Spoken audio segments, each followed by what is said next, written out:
Hi, Sarah here. Welcome back to my channel, Never Out of Books. Today I am wrapping up January for you, of which I read a lot. So hopefully I can do this succinctly and move through all of this.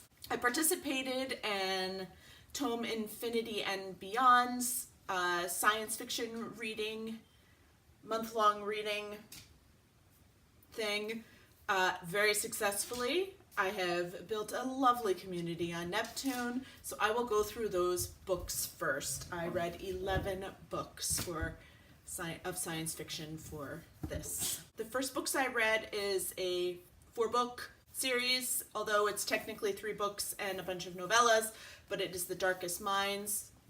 One book I don't have here, my daughter has it. And this is by Alexandra Bracken. This is Young Adult Dystopian. I will hold up the first book for you. Young Adult Dystopian, where everyone at a certain age, they say around puberty, but then suddenly it's like at 10, so I'm not really sure, that is a little vague, but all the children in the United States get this disease and they either die or they live and they have powers. And the powers go by kind of the national security pyramid of green, blue, yellow, red, and orange. And they also go, most of the people are green, and most that survive, or the least amount that survive, are orange. And they take all these kids that survive and they put them in basically like concentration camps, I would like to say. A girl gets out, she is an orange, which is not a good thing, and she's could be pretty dangerous. And kind of the story about all of that, and it goes through the books. Definitely triggers for sexual assault in here.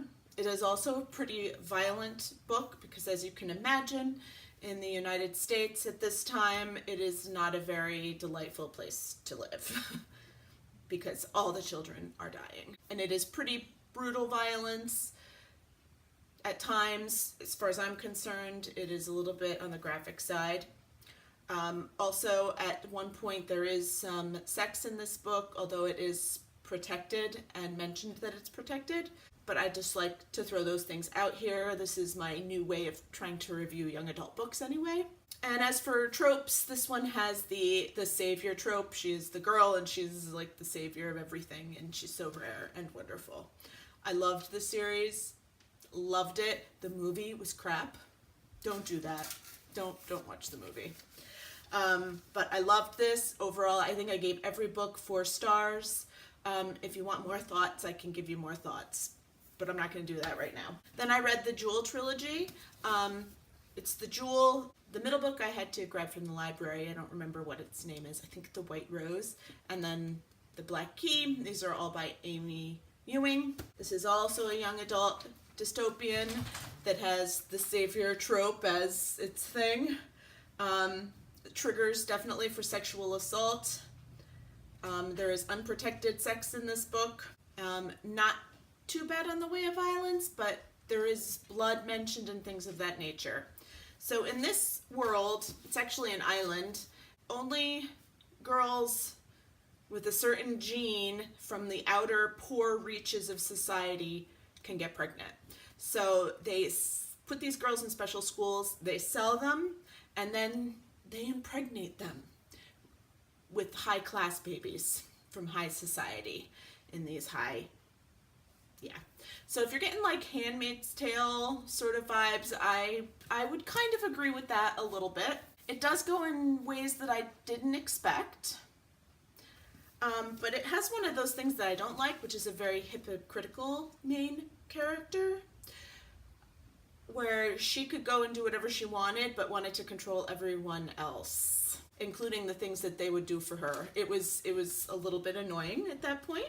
This series I gave, I believe, more like a 3-star to overall. I think I gave all the books 3 stars, so it was a solid series. It did what it was supposed to do, but wouldn't necessarily recommend it to people. Then I read the Matched trilogy by Ali Condi. They are matched, crossed, reached.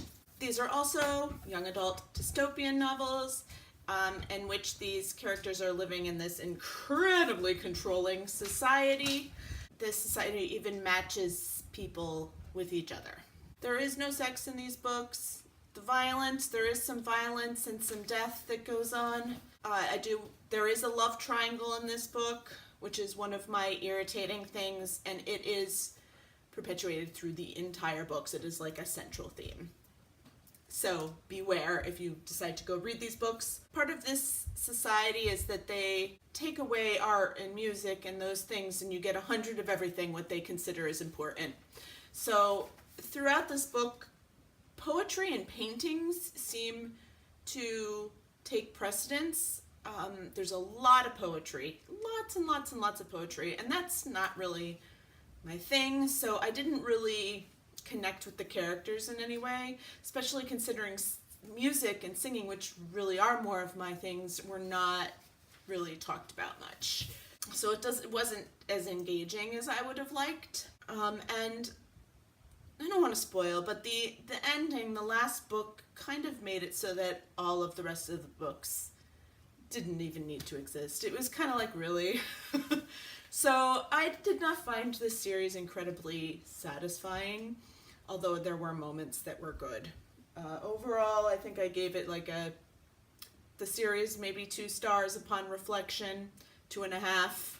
Definitely not 3. I definitely enjoyed the Drool series more, but just so that you know. And then I finished a duology with Sparks of Light by Janet B. Taylor. This is the sequel to Into the Dim. I really enjoyed Into the Dim. These are time travel, so no dystopian, yay! Time travel books. And I love to read time travel, even when it doesn't explain how it does it. But I remember enjoying this because when they go back in time, there are so many historical details that the author puts in the book that I really, really enjoy. In this book, we meet Nikola Tesla, which was really cool.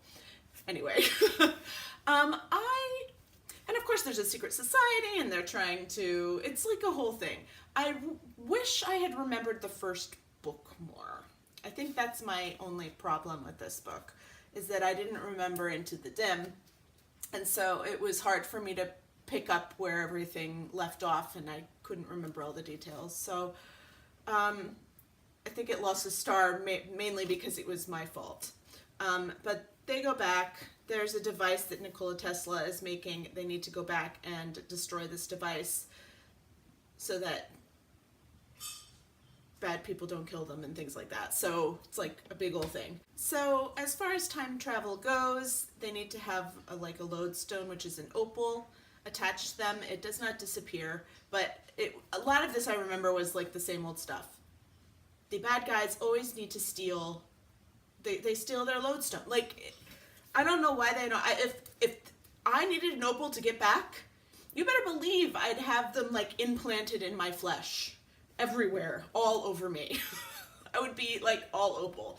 But they fall for the same tricks over and over again. So I do remember that, and that was a little irritating.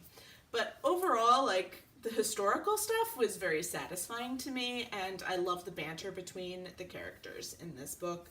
I'm kind of sad. I do believe this is the second book. I don't think they sold very well, and so like maybe there could have been potential there, but anyway, only 2 books as far as I know, so I finished a series. That's good. Now to my non-science fiction books. An audiobook, I listened to Heartbreaker by Julie Garwood. This is the first book in a pretty long series, I believe, but I think they are not related characters. They're all different characters. And this one was published in 2000, which like shouldn't feel so long ago, but it was actually a long time ago. So it was very interesting. This is a romantic suspense novel, like with like little thrillery aspects to it. But it was very fun to read a book that didn't have the technology that we have today. So that was fun. So this is about Nick, who is an FBI agent, and his best friend is a priest, and he hears a confession from a person who is confessing to a murder that he is going to commit to the priest's sister. He's going to kill her. Nick and Laurent have to try to figure out who this person is before he kills her. So this was a bit creepy and fun, and I wish I could remember the narrator. I do have it written down somewhere, but can't remember off the top of the hand, but did an excellent job. I enjoyed this on audio. I enjoyed the book in general, and I gave it 4 stars. For a little light reading, I read The Little Book of Cacti and Other Succulents by Emma Sibley. I had to bring it back to the library. It happened to come in right in the middle of the month. And this is exactly what it says it is. It's a little nonfiction book, and it's about cacti and what ones are good to grow and where they grow, and it was adorable. And the book is like this big and adorable, so I don't know if I liked the packaging it came in more than I actually liked the book or what, but I gave it 4 stars. It was a very enjoyable read, and I learned some stuff, which is good. And lastly, but definitely not least, I finished Murder at an Irish Wedding by Carleen O'Connor. This is the 2nd book in a cozy mystery series, an Irish village mystery, and this one centers on a group of 5 siblings, but mostly on the one sister, Siobhan, who is basically raising all of her siblings, her and her older brother, since their parents' death, and they own this little bistro. In this case, the bistro is catering for a celebrity wedding at the castle, and someone dies. And her beau is involved a little bit, which was interesting, and I love this series. It is so good. I cannot wait to get to the next one. I appreciate in this series that there is character development as well. There's some talk about Siobhan going back to school to be a detective at the end of this book. So I certainly hope that that happens. I think it does. In the next book, she comes back as a detective. So I love this series, recommend. And that's that for January. So it's been a pleasure wrapping up with you guys today. Hopefully I went through and hit the high points decently enough for everyone. And I will talk to you all later. Bye.